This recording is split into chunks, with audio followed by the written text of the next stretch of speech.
Hello everybody and welcome back to the Ghost Glider. I'm Matt, and today I'm going to be showing you how to do the ashes of the... Can't say that word quite yet because it's not 30 seconds, but you know that map, the new Call of Duty map from Black Ops 7, and I'm going to be showing you how to do the Easter egg.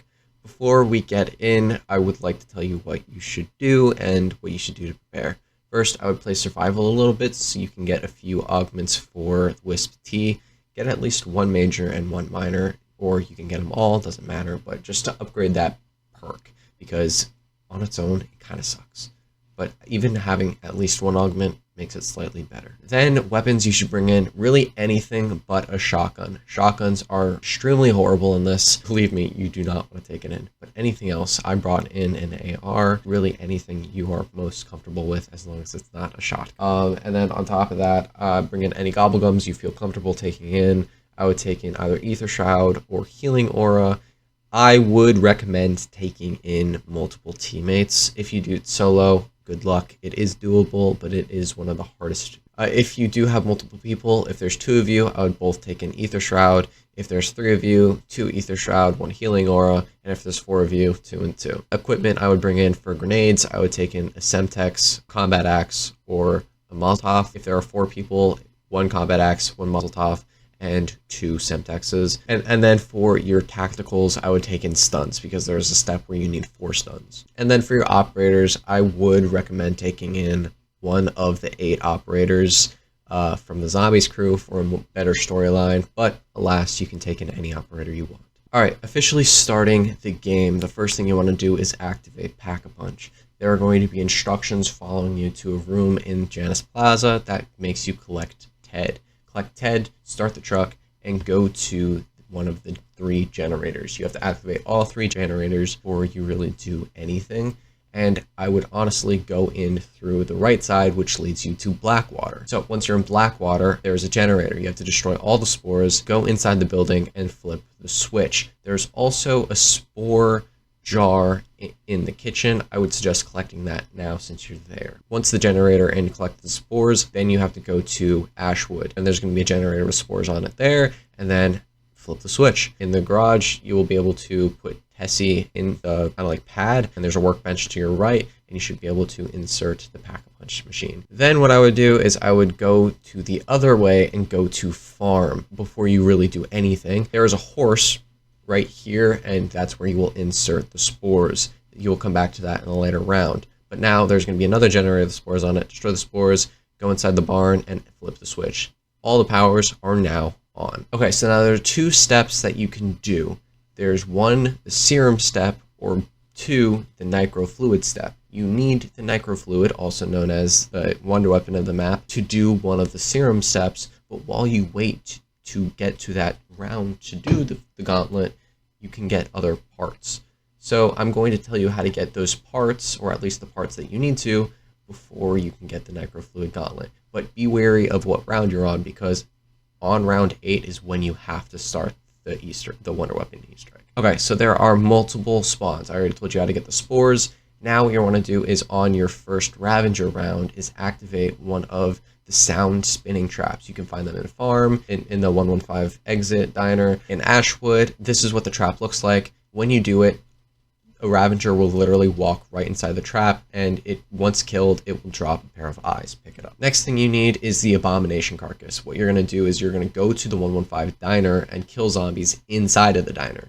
One of them will eventually drop the fridge key. Then you're going to use the key on this fridge, which will unlock the carcass. Collect it, go to the upgrade bench in Ashwood to upgrade your car, and you will get the Abomination laser. So next thing you want to do is there are going to be purple plants inside of the crazy areas where the zombies are at max speed, and this is where you usually drive. There are going to be purple plants that look like this. You're going to use the Abomination laser with Tessie on these plants. Once you do your first one, it'll drop either a bunch of salvage or a bunch of points and maybe Casimir's, but there's going to be a husk chunk that will also drop from it. You want to pick that up. The next thing you have to wait till round 16 to do, but you might not have to do this. So I'm just going to tell you how to do it now, but I'll let you know whether or not you really have to in the future or not, or your game will tell you whether or not you need it in the future. On round 16 is where the zombie bear will spawn. What you want to do is you want to kill it with the abomination beam. You can either ram it with the car or shoot it until it's at low health, but you have to get the finishing blow with the abomination beam. When you kill it, a mysterious limb will drop. You want to pick that up. For the human remains, you have to go to the barn. This is where I said you need the tomahawk. What you want to do is you want to throw that tomahawk at this zombie, specifically at the leg. And then what you want to do is when the leg is on the ground, throw a Molotov at it.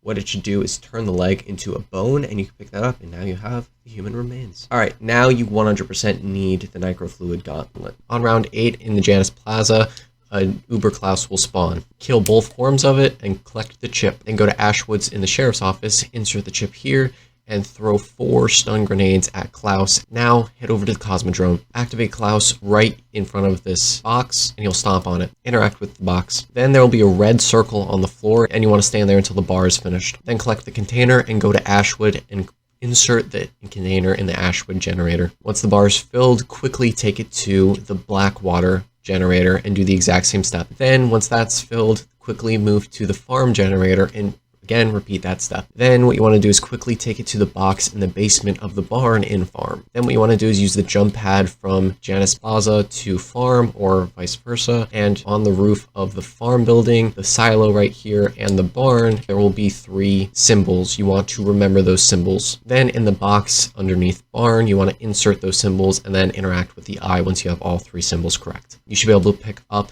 the Necrofluid Gauntlet, and it will give you like a little demonstration on how to use it, and there you have it. The final part that you need for the serum is the powder, which is why I said you might not have to wait until round 16, because once you have the powder, you can figure out which parts you need. First, get Wisp Tea.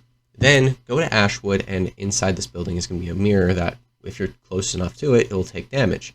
What you want to do is activate Wisp Tea, and a wisp will go inside the mirror. Then you want to shoot with the Necrofluid Gauntlet, and after a few seconds, powder will spawn. Pick up the powder. Now what you want to do is go to the Cosmodrome, and there will be a lab that you need to open. Interact with the powder on the table right here. On the chalkboard will be 3 symbols that will show up. This is why I said you might not have to pick up the kill the bear on round 16 and wait that long. Or you might have to. These are all the possible symbols. This will be the order. It'll be 1, 2, and then 3, the order in which you do them. What you want to do is, with each of these, I gave you, this is the key to it right now, so if you want to pause, you can use it. Insert all 3 of those in the right order, and then the serum in the middle should turn red. If it turns black or your character says something like, "Ah, crap, I messed up," you're going to have to wait till next round and then try again. Just to forewarn you, you do not have to press the powder again. If you do have it right, you need to prepare for a mini lockdown, because whoever activates this lockdown will be confined to 75 health. I would suggest whoever has the Necrofluid Gauntlet, it activates the lockdown, because by shooting the gauntlet and then retracting more ammo, you get extra health. Get ready for a little lockdown, and when you're ready, walk up to it and it says give blood. Then it's going to be about a 1.5 minute lockdown where you have to kill zombies and survive. If the person who activates the lockdown goes down, you're going to have to restart and do it again next round. If you do it right, mist will fill the whole room and you'll be able to leave. Now what you got to do is you got to collect 3 keys. First, I'm going to show you how to do the red key. Inside the area going from Ashwood to the 115 diner is going to be 2 dinosaurs. The key can be either here in this first dinosaur. It's really hard to see, so just be careful. And then the other one is right here. It's usually hanging from this tooth. The key does have a red glow on it, so it's a little easier to see. But again, just be very careful. If it's not in those 2 spots, then if you go over here to where these Janus tanks are, right in between here, this Janus tank and this rock, it could be right here too. But if you collect it, just know that it does take away some of your health, and you will not have health regen. So I would suggest having Tessie nearby so you could really quickly go to Ashwood, go over here to where Jug is, and in front, behind Jug, there's going to be a box. Interact with the box, and you just inserted the key. The yellow key is in between Ashwood and the Cosmodrome. It could be right here on the radio tower. It could be right here on this building next to the Cosmodrome, or it could be right here when you're exiting Ashwood. What this does is it confines you to your melee weapon. So when you pick it up, quickly go to Ashwood and again put it in the exact same box. The green key is always going to be in the shipping container. It can be either right here in one of the shipping containers itself. It could be right here in this zombie barrier right here, or it could be underneath the ship right here. When you pick this up, it makes you extremely slow. So this one, I recommend having Tessie next to you. So once again, quickly take it to Ashwood and to the box, insert it, and a mini cutscene will play. Watch the cutscene, and once it is over, you'll be able to collect the DG2 turret. What you want to do is, just like you did with the Pack-a-Punch and the Abomination Head, you want to upgrade Tessie. Then there's going to be a clock tower right here. You might need to angle Tessie in the right way, but shoot the clock tower with the Tessie turret. And then what you want to do is, when you are ready, because you have to be really quick about this part, shoot it with your Necrofluid Gauntlet. Now, there are 3 steps that you can do now, and I'm going to show you how to do the Cosmodrome step, but you can do the Cosmodrome, the farm step, or the diner step in any order you want. But I'm going to show you how to do the Cosmodrome step. So what you want to do is, once you shoot the clock tower and you retract with the Necrofluid Gauntlet and retract it, you are going to glow purple. Quickly move to the Cosmodrome, and there's going to be these like spinning, I guess, satellites. What you want to do is shoot them, and they should slow down and glow purple. Then what you want to go back to the clock tower, and you're going to shoot another area on the clock. So another face of the clock, I guess. And you should glow purple again. Quickly go to the Cosmodrome and shoot the other one. Now what you want to do is right here is going to be a server room.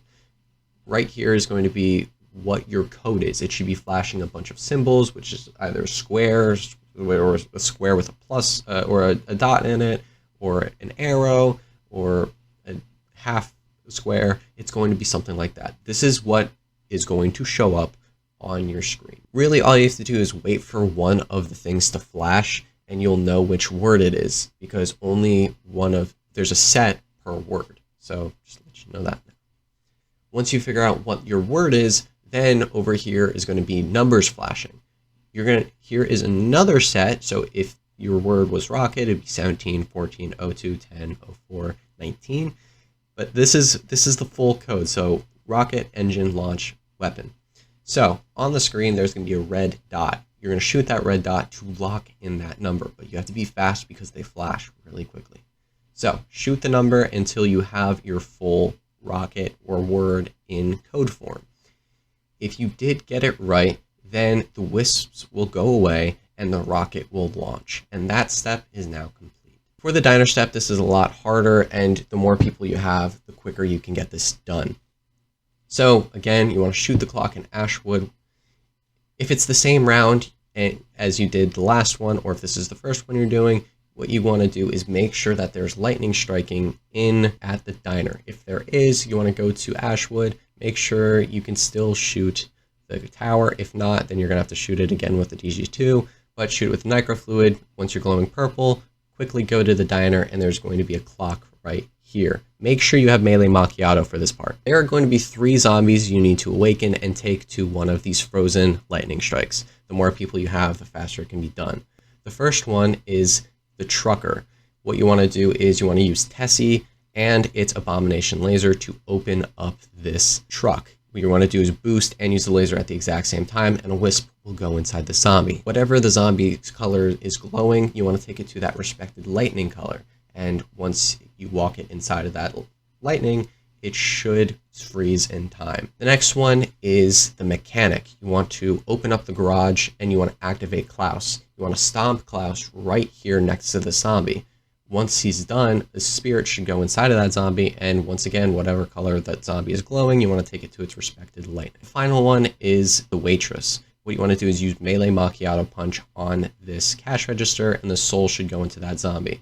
You want to take it to its respected lightning, which is on top of the diner, and it should be done. You can get this done in one match, but you might need more than one person. But don't worry, if it takes multiple rounds, you're just going to have to wait into another round. It won't be the next round because the lightning doesn't strike every round. Just if you do fail, or you do have one more left or 2 more left, just wait for the lightning to be striking, check every round, activate the tower, and do the Necrofluid. Once all 3 of those souls are in the lightning, the entity should say, "Congratulations, the souls are now free in those wisp at the diner. The next step is the farm wisp step, and this is, in my opinion, the easiest. Go to the clock tower, shoot with the Necrofluid Gauntlet, or you might have to shoot the tower with the DG2 turret, and then do the gauntlet step, and then quickly go to farm. Once you're at farm, and you're inside of the house, there's going to be a clock right here. Depending on where that clock is will depend on where you're standing compared to the main guy sitting there. So the main guy sitting there, think of him as 12 o'clock. What you want to do is you want to walk into a step, and there's going to be markings on the floor. So if it's 10 o'clock, there's going to be an X, and so on and so forth. But if it's 6 o'clock, it'll be directly in front of the guy. And if it's 12 o'clock, where the hour hand is on, it'll be directly behind him. What you want to do is you want to, when you're in your area, you want to look at him with your Necrofluid Gauntlet until his eyes glow. Once his eyes glow, you want to shoot him. There's going to be 4 parts that you want to collect, and follow my pathing here to collect them all. Walk upstairs, and there's going to be a dresser, and you want to interact with the dresser to collect the teddy bear. Then you want to jump downstairs into the barn, and on the crafting bench or crafting table, the woodworking station, whatever you want to call it, there's going to be another part. Pick it up. Then go to the barn, and on the hay bales next to where Pack-a-Punch is, if you've played Survival, there's going to be a Jason Voorhees mask. That's the best way to describe it.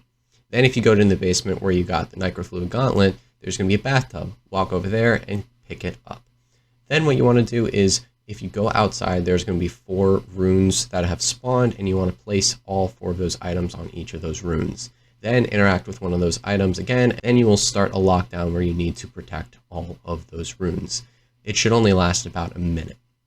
Once done, that step is completed. Once you finish all 3 of those wisp steps, you just have one more to do at Blackwater, but this one you have to do last. Go to the clock tower, either activate the clock tower or shoot the Necrofluid Gauntlet, whichever part you have to do. Then quickly go to Blackwater. Over here on the pier, there should be a wisp. Interact with that, and then quickly go inside of the cabin, and there should be a projector. Shoot it. Pay attention to the projector because it's going to flash 4 different areas on the map. Each area is confined to a different reel. If it shows the front of the main cabin, then what you want to do is go upstairs in the main cabin, and right here on the shelf is where that reel is. Depending on what order it is, is the order you have to shoot it with the Necrofluid Gauntlet. If it shows the back of the main cabin, then what you want to do is under these stairs is where that reel is. If it shows the dock kind of like hut, then it's going to be right here on the pillar on the roof. And if it shows kind of like the shack, the broken down shack, then it's going to be right here. So this was the order in my game, and whatever order it is in your game is the order you're going to shoot the reel. When all 4 of those are done, you actually should be able to go up to each of the reels and collect intel. And if you are able to collect the intel, especially if it's your first time, then that means it's done correctly. If this isn't your first time and you're already at the step, then as long as all 4 of them are glowing, then you should be good. What you want to do next is collect the Klaus. There's going to be a spawn station right here. Go upstairs into the Speed Cola room and activate Klaus right here in front of this box. He should collect something from the box and then walk outside. And now what you want to do is prepare for boss fight. If I were you, is if you're playing solo, just get pack 3 on something and as many perks as you can, especially all the perks you think you're going to need. If you're playing multiple players, then if you're 2-player, somebody have pack 3, and then whoever's going to drive the car is going to have whatever he wants. It doesn't really matter because he's just going to be in the car. If there's multiple people, say 3 or 4, everybody's going to have pack 3 except for whoever the driver is. Then everybody is going to have hopefully every single perk in the game, and maybe 1 or 2 perma perks. For the boss itself, you're going to interact with Klaus in Blackwater. Right here, he should be standing here, and it should activate a vote. If done, a mini nuke will go off, and you need to get inside Tessie. After about 30 seconds, wisps will spawn around the map. What you want to do is collect the 3 souls in the in-between section between Blackwater and Janus Towers. You have to collect 3 souls or you will fail this step. Once you collect all 3 souls, then what you want to do is go in the in-between section between Janus Towers and Farm. Collect those 3 souls, and you need to collect all 3 of those souls. Then what you want to do is go in the in-between section between Farm and Ashwood. You need to collect all 3 of those souls. Then what you want to do is go in the in-between area between Ashwood and Blackwater. You need to collect all 3 of those souls. If you collected all 3 of those souls, you should be teleported inside the pyramid into the boss fight. This boss has 3 phases to him, and each of them have multiple phases. So you have 3 phases. His first phase is you shoot him, you break his heads, you ram into him, and you deal as much damage as possible. This phase is probably the easiest. He will also shoot rockets at you, just to let you know, and occasionally after dealing damage, he might pick up Tessie, throw him, and blow him up. If Tessie blows up, then what you have to do is walk over to him and use your salvage to fix Tessie. Or her, sorry. But you need to be ramming the boss with Tessie using the boost ability at all times. Another phase is the Beyblade phase. This is when the boss is immune and lightning or these beams will spawn. What you want to do is drive Tessie inside those beams and then ram into the boss. And then when that boss is not immune, shoot him, and then it'll go immune again. And this will go on for a few times or until you deplete a good portion of its health. And then the next phase is the laser phase. During this phase, you have 3 options: shoot, duck, or ram. So it has a laser that can one-tap literally everything. It can one-tap you. It can one-tap Tessie. And it can also, I'm pretty sure, one-tap the zombies. So when its mouth is glowing, you have 2 options: hide behind a pillar, or you can ram Tessie into that mouth to stop the laser, but you have to be really fast about it. And then on top of that, just shoot it. And then when this phase is done, it should do another immune phase, and then it should be another laser phase. And then it should go back and forth until you defeat the boss. And once the boss is defeated, you'll have a little cutscene, and you have just defeated Ashes of the Damned. And I hope this was helpful. Thank you guys for watching, and it is the exact same thing for Curse Mode as well. So if you need help, if this was helpful for Standard and Curse Mode, then you're welcome. Anyways, thank you guys for watching. Hope this was helpful. Like, subscribe, comment, share, post notification if you guys enjoyed. Thank you, and peace out.